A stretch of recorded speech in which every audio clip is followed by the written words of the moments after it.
Welcome to your channel name. Let's cut straight to it. You're in a conversation, things are going well, but you're stuck in your head. You're running a constant, frustrating calculation. Is she just being nice or does she actually want me? This confusion is the number one reason men fail to act. They're waiting for a giant flashing neon sign that says, kiss me or take me home. But that sign is never coming. You have to understand the fundamental rule of female psychology when it comes to attraction and intimacy. It's called plausible deniability. A woman, in most cases, will never directly proposition you. She will not say, I want to sleep with you right now. Why? Because it exposes her to massive social and emotional risk. If she says that and you reject her or even just hesitate, it's deeply embarrassing. It also makes her feel easy or cheap, which is a social label she's been trained her entire life to avoid. So she communicates in code. She gives you the key, but she makes you unlock the door.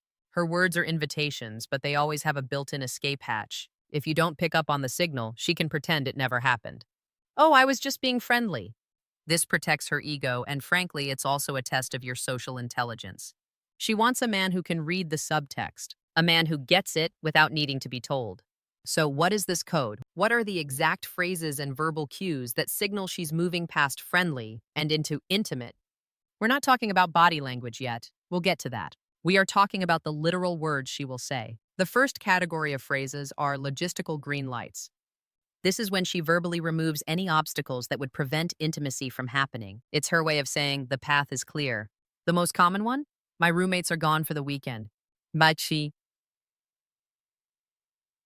I have the whole place to myself tonight. 이익심이 미송. This is not a random piece of information. She is not giving you a status update on her living situation. She is painting a picture of a private, isolated environment. She's telling you, if you make a move, there will be no interruptions. A variation of this is when you're out, and she says, my place is actually right around the corner. She's linking her, you, and a private location in one simple sentence. The next logistical signal is about her time. She'll say things like, I actually don't have to be up early tomorrow, or I've got nothing planned all day tomorrow. This is the time-based equivalent of, my roommates are gone. She's telling you there's no deadline, there's no curfew. We can let this night go wherever it leads without consequence. She is removing the excuse of time. Pay close attention to this next one. It's when she starts vocalizing her comfort. She'll say, I feel so comfortable around you. Or, it's crazy, I feel like I can tell you anything. Now, a lot of guys hear this and think, great, I'm the new best friend. I'm in the friend zone. That is a massive, critical mistake. When a woman is building emotional intimacy, she is often doing it as a precursor to physical intimacy. She needs to feel safe and comfortable to feel sexual. By telling you she feels comfortable, she's not just stating a fact. She's signaling that a major requirement for her to be physical has been met. She's checking that box for you. By the way, that safety thing I need, you've passed the test. The door is now open. The third category is what I call physical anchoring. This is when she uses her words to draw your attention to the physical, either to your body or to hers. This is the most direct it gets. She'll give you a highly specific, non-generic compliment. A generic compliment is, you're a nice guy. That's a death sentence. A physical anchor is, you smell amazing. Or, wow, you have really strong hands. Or she'll touch your bicep and say, you've definitely been working out. She is forcing your brain and her brain to think about you in a physical, sensory way. She's not talking about your new job or your opinion on a movie. She's talking about your smell, your touch, your strength. These are primal. This is her subconscious and often conscious way of saying, I am thinking of you in a physical capacity. Conversely, she'll draw attention to her own body. She might say, it's so hot in here, while fanning her shirt near her collarbone. Or, this dress is so tight I can barely breathe. Or, I just got this new perfume. Tell me what you think. And she'll pull her hair back to expose her neck. She is inviting you into her personal space and forcing you to notice her as a physical, sexual being. And hey, I'm breaking this down into the smallest details for you. If you're getting value from this, if you're finally understanding how this works, do me a favor and hit that like button. And make sure you're subscribed, because the information I'm giving you is what separates the guys who get lucky from the guys who understand the game. And drop a comment below with a signal you've heard but didn't understand. We're going to decode it. Now let's get back to it. The next set of phrases are future projections. But you have to know the difference. There's long-term future projection and immediate future projection. Long-term is, we should go hiking sometime. That's friendly. Immediate projection is, what are you doing right after this? Or, are we going to get one more drink somewhere else? Or, so what's the plan next? She is verbally refusing to let the interaction end. She is grabbing the timeline and pulling it forward. She's saying, I am not done with you. This is her giving you the strongest possible green light to lead. She's asking you to make the next move, to suggest the next venue, which is often, and should be, a more private one. The most powerful verbal signal, however, is when she combines these. It's the combo. Imagine you're at a bar. She says, wow, it's getting so loud in here, I can't even hear you. That's isolating logic. Then she says, my place is literally just 2 blocks away, we could just grab a drink there. That's a logistical green light. When you get there, she casually mentions, my roommate is in another state till Tuesday. That's the privacy confirmation. And then, as you're sitting on the couch, she says, I'm so much more comfortable here. I feel like I can actually talk to you. That's the comfort vocalization. This isn't an accident. This is a script. She is verbally building a bridge, step by step, from a public space to a private one, removing every obstacle and confirming every safety requirement along the way. She is handing you the keys to the kingdom. But what about when her words aren't about logistics? What about when she's talking about other people? This is where most guys get completely lost. She'll start talking about her ex-boyfriend or your ex-girlfriend. She'll ask, so, what's your type? This is not small talk. This is a screening process. When she asks, what's your type? She is asking, do I fit the description? She's probing to see if she has a chance. Your answer here is critical. Hint, your answer should be a description of her. Even more advanced is when she starts talking about her own sex life, even indirectly. She might say, my last boyfriend was so boring, or I'm a very passionate person. Or she'll make a joke that's a clear sexual innuendo and then lock eyes with you, waiting to see how you'll react. She is testing the waters. Can I bring up this topic? Will he get weird or will he play along? She's checking to see if you are a sexual person or a safe person in her mind.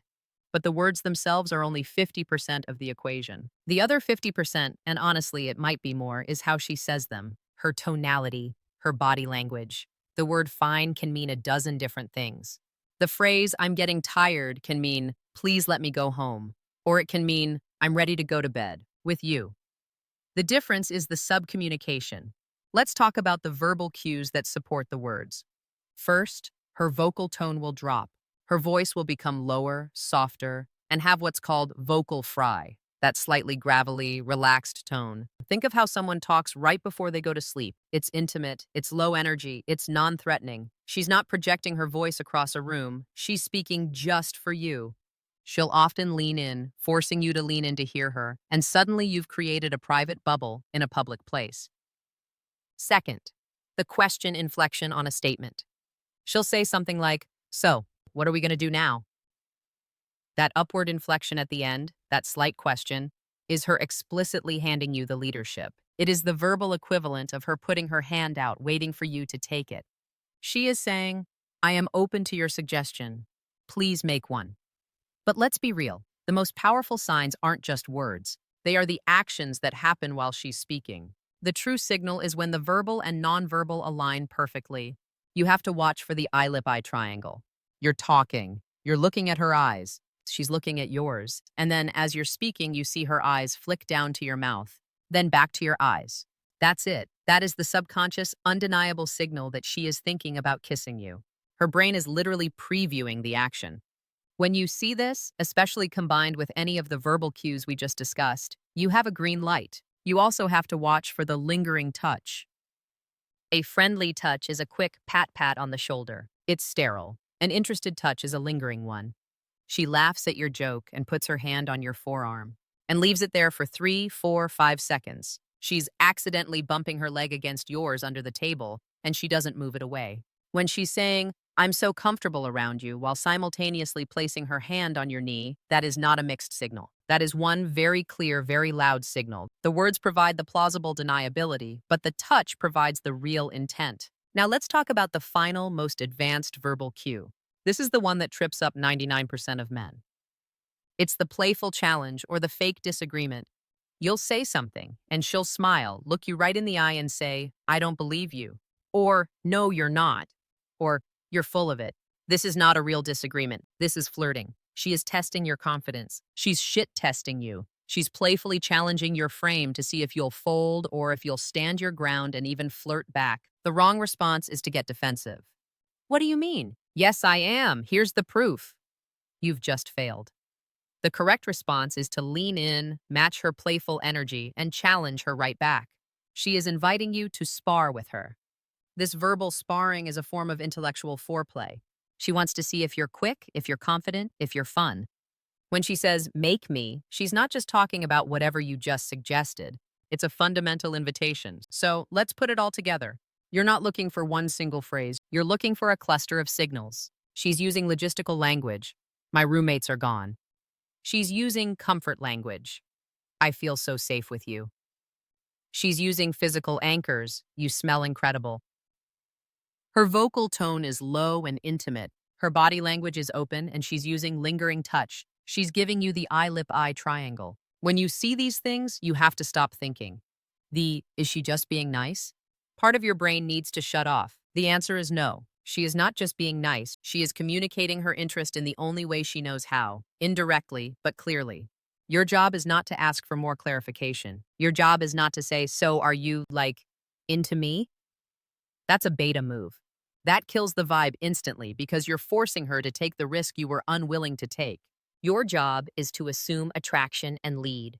When she says, it's loud in here, you say, you're right, let's go. When she says, my place is nearby, you say, good, we're going. You don't ask, you state. It's confident, it's decisive, and it's what she's been waiting for you to do. She gives you the subtext. You provide the action. That's the dance. Stop waiting for a clearer invitation. The code is all she's ever going to give you. Learn to read it.